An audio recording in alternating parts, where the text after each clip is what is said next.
तो आज हम लोग जो आज का टॉपिक है वो एमएसएन जो बुक है उस चैप्टर से उठाया गया है।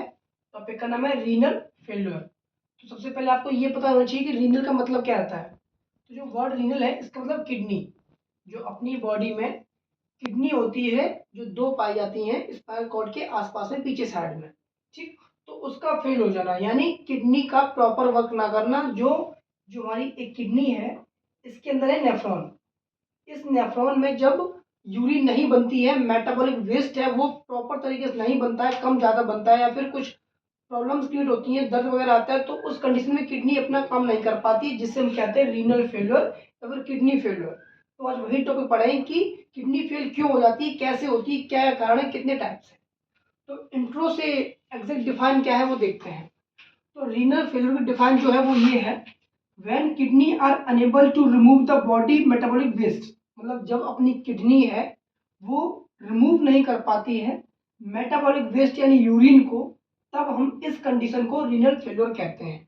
ठीक। या फिर एक ऐसी कंडीशन जिसमें हमारी किडनी लूज कर दी अपनी एबिलिटी को, जिसकी वजह से जो वेस्ट मटेरियल है जैसे यूरिन वो रिमूव नहीं हो पा रही है और बॉडी में जो फ्लूइड है वो इम्बैलेंस हो गया है। ठीक। तो ये हमारा इंट्रोडक्शन था रीनल फेल्योर का। अब बात करते हैं टाइप्स क्या हैं। तो जो किडनी फेल्योर के टाइप्स दो होते हैं, जो जिसकी वजह से किडनी अचानक फेल होती है और लंबे समय तक कोई समस्या हो तब फेल हो जाती है। तो पहला है एक्यूट रीनल फेल्योर, दूसरा है क्रॉनिक रीनल फेल्योर। ठीक। एक्यूट रीनल फेल्योर मतलब है वो किडनी की कंडीशन जिसमें अचानक हमारी किडनी में कुछ प्रॉब्लम्स क्रिएट हो गई हैं और यूरिन नहीं बन पा रही है, फिर ज़्यादा बन रही है। क्रॉनिक रीनल फेल्योर में क्या है कि काफ़ी लंबे समय से हमारे किडनी में प्रॉब्लम क्रिएट हो रही है और लोग ध्यान नहीं देते हैं, फिर कई समय बाद एक या दोनों किडनी खराब हो जाती हैं। उस कंडीशन को हम क्रॉनिक रीनल फेल्योर कहते हैं। अब इनके कैरेक्टरिस्टिक देखते हैं कि एक्यूट रीनल फेल्योर है क्या। तो देखो इसमें क्या है, जब सडन या टेम्परेरी वे में, अचानक या टेम्परेरी वे में जब किडनी खराब हो जाए तब। ठीक। लॉस ऑफ रीनल फंक्शन, जो किडनी के कार्य हैं वो ना कर पाए, यानी बॉडी में बैलेंस ना कर पाए इलेक्ट्रोलाइट का और यूरिन ना बना पाए। थर्ड पॉइंट है शॉर्ट टाइम डिसीज। ये कम समय की डिसीज रहती है क्योंकि तुरंत पता कर चल जाती है और उसका इलाज करा सकते हैं। प्रिवेंटेड बाय प्रॉपर ट्रीटमेंट, वही लिखा होगा कि अगर प्रॉपर ट्रीटमेंट होगा हमारे एक्यूट का तो हम ठीक हो जाएंगे। बात इटियोलॉजी, क्या कारण रहते हैं ये एक्यूट रीनल फेल्योर के। तो हेमरेज, एक्सीडेंट केस में ब्लड लॉस हो जाना या ब्रेन में हेमरेज हो जाना या कहीं अदर पार्ट में हेमरेज हो जाना, उस वजह से ब्लड लॉस हो जाता है और किडनी प्रॉपर तरीके से फिल्टर नहीं कर पाती है और उस चक्कर में इस एक जो हमारा एक्यूट वाला है ये कारण रहता है खराब होने का यानी किडनी का। कभी कभी ज़्यादा बर्न हो जाना, उस चक्कर में बर्न होगा तो ब्लड जो है वो जल जाएगा तो किडनी के पास पहुंचेगा नहीं, तो यूरिन बनेगी नहीं, वेस्ट मटेरियल अच्छी तरीके से बनेगा नहीं, तो हो सकता है किडनी में कोई इशू आ जाए, तो एक्यूट रीनल फेल्योर का नाम देंगे। हाइपोवोलेमिया, जब हमारे हाइपो मतलब कम और वॉल्यूम मतलब जो फ्लूइड है वो बहुत कम मात्रा में बॉडी में रहे, जैसे प्लाज्मा की कंसंट्रेशन या फिर जो वॉल्यूम है वो कम हो जाए बॉडी में, तो ये किडनी अपना वर्क करना कम कर देती है, बहुत कम करती है, यूज ही नहीं होती है और यूरिन नहीं बन पाती है, तो वो हो गई एक्यूट में। और जो नॉर्मल लक्षण है वो क्या है, यूरिन का कलर चेंज होना कंटिन्यू, बैक साइड में पेन होना, ये सब भी हमारे लक्षण रहते हैं किसके, रीनल फेल्योर के।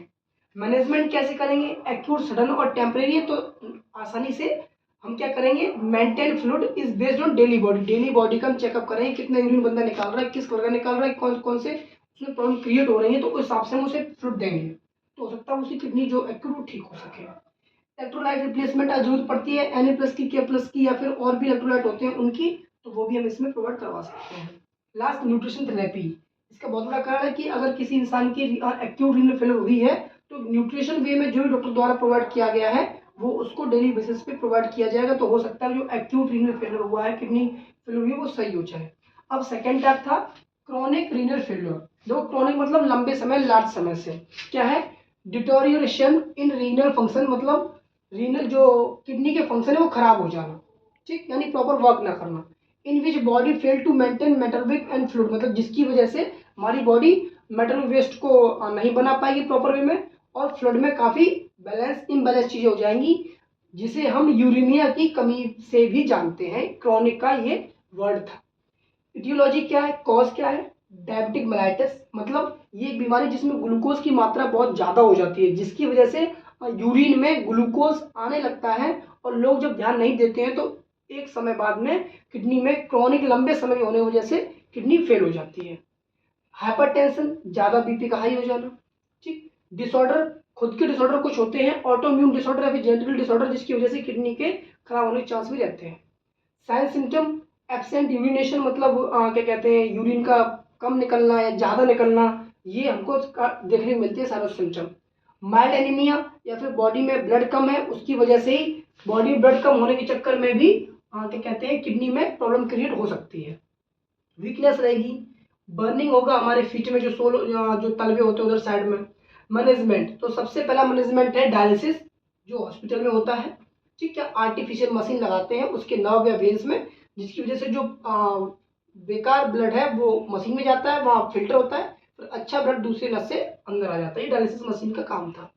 इससे कोशिश करें क्रोनिक जो किडनी फेल वो सही हो जाए।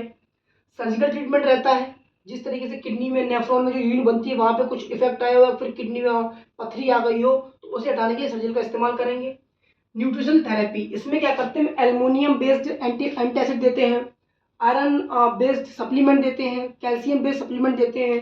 तो ये हम मैनेजमेंट के बेसिस पे, और कुछ डॉक्टर जो अपनी मेडिसिन प्रोवाइड करवाता है वो भी इसको ठीक करने के लिए कोशिश करते हैं। तो ये था हमारा रीनल फेल्योर का मेन टॉपिक, जो आपके एग्जाम के लिए शायद कहीं काम आ जाए।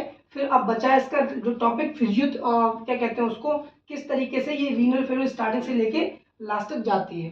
ठीक है ना, वो पैथोफिजियोलॉजी बचा हुआ है, वो आपको जितनी भी ये डिसीज है एक बार में एक ही वीडियो में कवर कर देंगे, तो आसानी से सबकी समझ में आ जाएगी। तो आज के लिए हमारा टॉपिक यहाँ पे इतना ही था, फिर मिलते हैं नेक्स्ट वीडियो के साथ।